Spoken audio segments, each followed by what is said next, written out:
اینجا استودیوی رادیو آزادی است و در 15 دقیقه دیگر از خبرهای تازه تاجیکستان و جهان میگویم. شادگل خواجه هستم در خدمت شما. سلام. در برنامه امروز 7 نوامبر این موضوع را داریم. موقع از دست می رود و یا پایه حکومت چهارم در تاجیکستان ضعیف شده است. برخی ژورنالیستان میگویند نباید به مانع تن داد. وقتی ژورنالیست هستید، وقتی که مثلا به شما اطلاع دارد است، شما میجوید میکوبید، باوری دارم که میابید. به شمارش او شروع کردند. در چندی از رقابت‌ها برای کرسی سنا در امریکا دموکرات‌ها توانستند از رقیبان خود پیش گذرند. کانگرس دموکرات‌ها برای یگانگی کار می‌کند چون اختلاف دیگر بس است. تصویر زندگی سخت در نوارهای کوتاه مدت و یا چگونه ساکنان با راه نو و موثر مشکلاتشان را به مقامات نشان می‌دهند.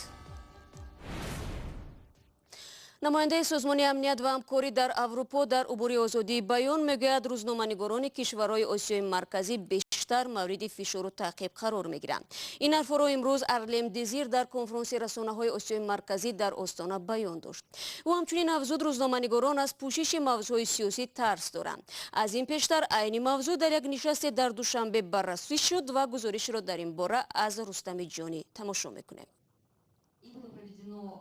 مطبوعات در 4 کشور آسیای مرکزی مقام رمزی حکومت چهارم را از دست می‌دهد. این خلاصه یک تدقیق پژوهشگاه انعکاس جنگ و صلح بریتانیا است. اون نتیجه‌ای که ما گرفتیم از آن گواهی می‌دهند که وضع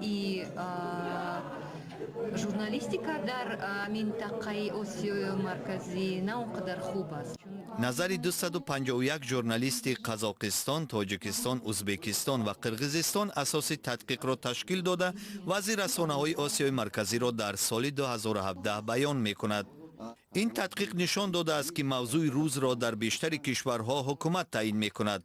ورقه‌های مطبوعاتی اداره‌های دولتی سرچشمه اساسی خبر و تفتیش دلایل شناخته می شوند. همچنین خبرنگاران باور ندارند که نوشته‌هایشان تصمیم حکومت را تغییر می دهد. وقتی میگوییم موادی که ژورنالیست می نویسد به انشای قانون‌ها تاثیر می کند، خودی خبرنگاران میگویند به این باور ندارند. در بخش دیگری تحقیقات پژوهشگاه مناسبت سازمان‌های جمعیتی و مطبوعات ارزیابی شد. در این سمت سازمان‌های غیر دولتی تاجیکستان مطبوعات را برای گرفتن اطلاعات شریک افضل ندانستند.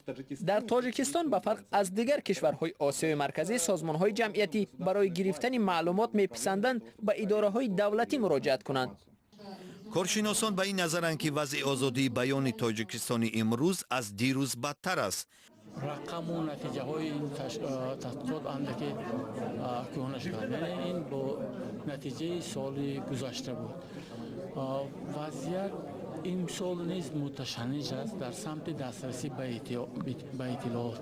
تحلیلگران بر اینند که حکومت‌ها نباید بر فعالیت خبرنگاران مانع ایجاد کنند. وقتی یک حادثه‌ای که مثلا از وسایل اخبار خارج درباره تاجیکستان انعکاس میشد و مردم تاجیکستان همون اخبارات را از وسایل اخبار خارج در میابد و البته این بار دیگر نشون میدهد و آهسته آهسته یک ناباوری و یک بگوییم بی‌اعتنایی نسبت به خود وسایل اخبار کشور وطنی می شود. ژورنالیستان تاجیک میگویند به هر حال خبرنگار به مانعه‌هایی که ایجاد میشوند نباید تن دهد. وقتی که ژورنالیست هستید، وقتی که مثلا به شما اطلاع در کار است، شما میجوید میکوبید، باوری دارم که میابید.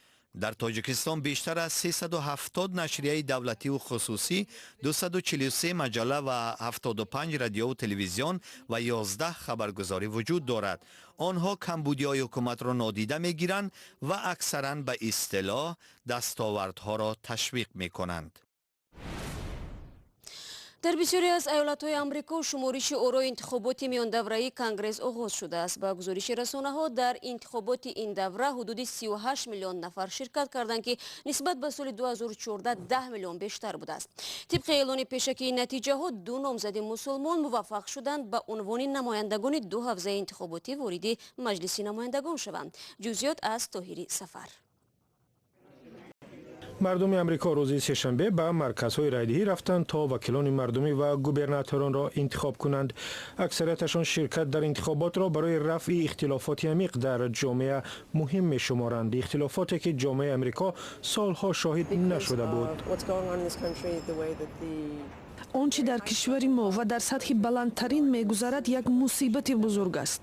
اگر ما به انتخابات نرویم، آنها به هدفشان که بی‌عملی ما است میرسند. اگر مردم برای تغییرات رای ندهند، 2 سال دیگر با ترور زندگی میکنند. توجه به انتخابات امساله میان دوره‌ای امریکا به سبب سیاست‌های بحث برانگیز رئیس جمهور دونالد ترامپ بسیار زیاد بود. انتخابات یک نوع رای‌پرسی درباره سیاست‌های دونالد ترامپ به حساب می‌رود که مخالفانش در امریکا کم نیستند. بنا به نتیجه‌های مقدماتی غیر رسمی، مجلس نمایندگان امریکا که در دست حزب جمهوری‌خواه بود، به دست حزب دموکرات گذشت. نانسی پلوسی، یک وکیل با نفوذ حزب، درباره پیروزی صحبت کرد. A Democratic Congress will work for solutions that bring us together. کنگرس دموکرات ها برای یگانگی کار میکند، چون اختلاف دیگر بس است. مردم امریکا آسایش و نتیجه میخواهند. آنها میخواهند ما برای زندگیشان نتیجه های مثبت بیاریم. They want us to work for positive results for their lives. اما پالاتای بالای کنگرس امریکا سنات همچنان در دست حزب جمهوری خواه مانده است. با وجود این دیگر قبول قرار و پیشبرد سیاست برای دونالد ترامپ مثل پیشین آسان نمی شود، چون مجلس نمایندگان می تواند آنها را رد کند. انتخابات امریکا عمدتاً به مشکلات و یا تقلب صورت می گیرد، اما ناظران مستقل گفتند که در 12 ایالت مشکل در ماشین های رایدهی وجود داشت و در یک ایالت بنابر نوبت زیاد مهلت رایدهی را دراز کردند. گزارش طوری سفر بود. ضمناً قبل از شروع برنامه خبری صحبتی داشتم با قدرت شهیدی، همکارم از رادیو فردا، و از او درباره نتیجه های انتخابات و تاثیر پیروزی حزب دموکرات به برنامه و قرارهای دونالد ترامپ رئیس جمهوری آمریکا پرسیدم. نتیجه انتخابات که تا امروز تا این لحظه اعلام شده، حزب دموکرات بیش از 220 کرسی مجلس نمایندگان به دست آورده و میبایست 218 کرسی به دست می آورد تا کنترل مجلس نمایندگان رو به دست بگیره.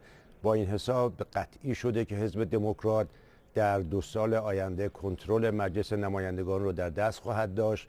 اما در مجلس سنا دموکرات ها دست کم 3 صندلی خودشون رو از دست دادن و الان 45 صندلی مال دموکرات ها هست و حزب جمهوری خواه هم بین 51 تا 55 صندلی رو کسب خواهند کرد برای اینکه نتیجه قطعی انتخابات رأی شماری مجلس سنا هنوز اعلام نشده. اما تأثیرش بر دولت آقای دونالد ترامپ این خواهد بود که با وجود اینکه مجلس سنا هنوز در دست جمهوری خواهان هست، ولی با توجه به اینکه مجلس نمایندگان مجلس قانونگذاری آمریکا هستش، مشکلات داخلی آقای ترامپ بر سر مسائل مالی، بودجه و قوانینی که در 2 سال گذشته تصویب شده و قوانینی که در نظر داره در 2 سال آینده تصویب بکنه، با مشکلات بسیار جدی روبرو خواهد شد. قدرت شهیدی خبرنگار رادیوی فردا بود که درباره انتخابات میان دوره‌ای در آمریکا صحبت میکرد.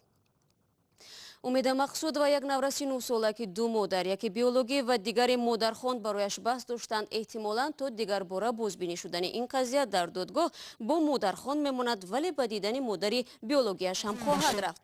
این توصیه کمیسیون حقوق کودک به 2 جانبه دعوا است. مسئولان وکالتدار حقوق کودک میگویند در صحبت با والدان اصلی امیده وضع روحی کودک را فهماندند تا یک باره او را از مادرخواندش جدا نکند. دستگاه ریاست جمهوری چند پیش از دادگاه عالی تقاضا کرد شکایت مادرخوانده امید مقصود و ساکن شهر بختر را بازبینی نماید. درخواست در پاسخ به شکایت شبستان کبوت و است که دادگاه امر داد بعد 9 سال او را از فرزندی تربیت کرده اش جدا کنند. خود امید میخواهد با مادرخواندش بماند.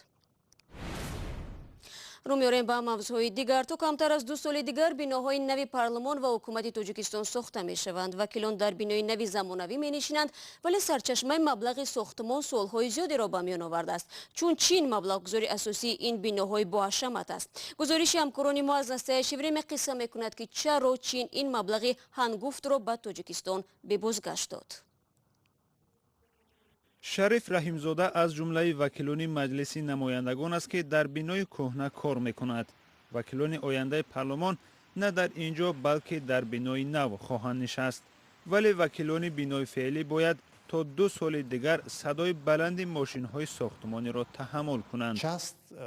قسم از کارهای ساختمان آماده کنی میدان بنا و وصل شبکه های آب و کاریز را تاجیکستان بر عهده دارد. خود بنا را چین میسازد. خبر خوش از پکین درست بعد از 2 هفته بازگشت کاتب شورای دولتی چین لی کیتسیان از دوشنبه رسید. او روز 13 اکتبر با امامعلی رحمان خشت اول ساختمان بینا را گذاشت. در جای ساختمان بینای پارلمان در مرکز دوشنبه 10 بینای بلند آشیانه، بینای وزارت کشاورزی، بینای تاریخی حکومت شهر ویران شد. بینای پارلمان در رو برای بینای قصر ملت ساخته می شود. در بین 2 بینای با حشمت باغ به نام ابو عبدالله رودکی جایگیر است. از روی لایحه بلندی بینای اساسی 50 متر و با گنبد 70 متر خواهد شد. ولی مردم را مسئله دیگر نگران کرده است. چرا پکین ناگهان مبلغ‌های هنگفته را به ساختمان بیناهای معماری به یک کشور فقیر روانه کرد؟ میان حکومت تاجیکستان و چین درباره کمک تکنیکی به تاجیکستان سازشنامه است. همه ساله حدود 50 میلیون دلار جدا می شود. چند سال اخیر آنها پول داده بودند ولی استفاده نشده بود. به فکرم سال پیش مبلغ اساسی داده شد که به ساختمان بینای پارلمان و حکومت روانه می شود.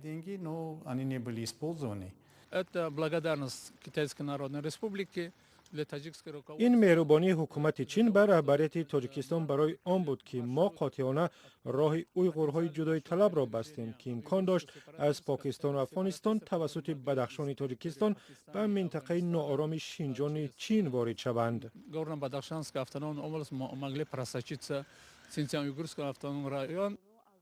این بنا باید تا جشن 30 سالگی تاجیکستان ساخته شود. مقامات برای پیدا کردن مبلغ گذار وقتی زیادی را صرف کردند ولی تا انجام مهلت ساختمان فقط 2.5 سال دیگر مانده است. و ساکنان منزل‌های نوبنیاد در کنارهای بیشکک درباره زندگیشان فیلم‌های کوتاه مدت ثبت می‌کنند. آنها به این وسیله می‌خواهند توجه مقامات را به مشکلات اجتماعی از جمله بی‌برقی و بی‌آبی‌شان جلب کنند. این نوارها چگونه برداشته می‌شوند در گزارش نوبتی تماشا می‌کنیم. عائله جوان با 4 کودک در 4 کیلومتری شهر بیشکک زندگی می کند. مادر طفلش را می خواباند و به آب کشی می رود. در این بین کودک بیدار می شود و چاینک آب جوشیده را چپه می کند. این قصه برای نواری ویدیوی اجتماعی از زندگی همه روزه گرفته شده است. خوشبختانه چنین حادثه ناخوش ثبت نشده است ولی ساکنان محل نوبنیاد می ترسند که ممکن است در آینده رخ دهد. آنها نوارهای کوتاه مدت را در تلفن‌ها ثبت می‌کنند. ضمناً در این محله نیروی برق نیست. ساکنان زمستان و تابستان از بخاری قدیمه استفاده می‌برند. برای آوردن آب صدها متر را طی می‌کنند. پر کردن و کشیدن ستیل‌ها از چاه هم آسان نیست. ما مخصوص 1 لیتر آب را با خود نگاه می داریم وگرنه بدون ریختن آن دوباره آب کشیدن از چاه غیر امکان است. در این محله تقریبا همه زمین ها فروخته شدند اما اینجا 20 عائله زندگی می کنند. از خدمات اجتماعی فقط آب چاه دسترسی دارند. درباره نیروی برق، نقلیات و راه ماشین گذر مسکنان اینجا تنها آرزو می کنند. ما درباره سناریوی ویدیو زیاد فکر نکردیم چون که اینجا برق و نقلیات ندارند و چاه خیلی دور است. ما تصمیم گرفتیم که موضوع را از زندگی روزمره خود انتخاب کنیم. لایحه بهتر کردن زیربنیادهای منزل‌های نوبنیاد بیشکک از سوی سازمان ملل متحد عملی می شود. این و با امید خبرهای خوب برنامه امروز را پایان میرسانیم. با سپاس به همه آنهایی که در این 15 دقیقه ما را همراهی میکنند. شما را فردا صبح با خبرهای تازه منتظر میشویم. نخست نوید بامدادی تقدیمتان میگردد که تازه ترین خبرها را در بر میگیرد. تا آن دم وبسایت آزادی و آزادی ویدیو کانال ما در یوتیوب در خدمت شما بینندگان عزیز است. تا ملاقات فردا، خدا نگهداری هر یک شما عزیز باشد.